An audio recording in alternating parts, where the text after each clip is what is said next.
Abroad? Oo, abroad. Salitang masarap pakinggan, pero dyan mo mararanasan ang mga paghihirap na di mo inaasahan. Minsan, wala man lang nagtatanong kung pagod na ba ako.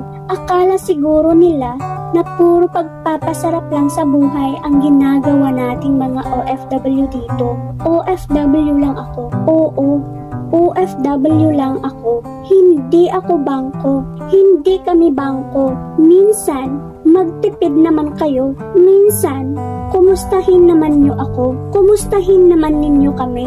Hindi yung nagtatanong lang kayo kung magkano ang ipapadala naming pera sa inyo. Kaming mga OFW, pag nagtatampo, hindi kami galit. Nasasaktan lang kami dahil may mga bagay na kaya niyong gawin sa iba pero di niyo magawa sa amin na naghihirap para sa inyo dito sa ibang bansa.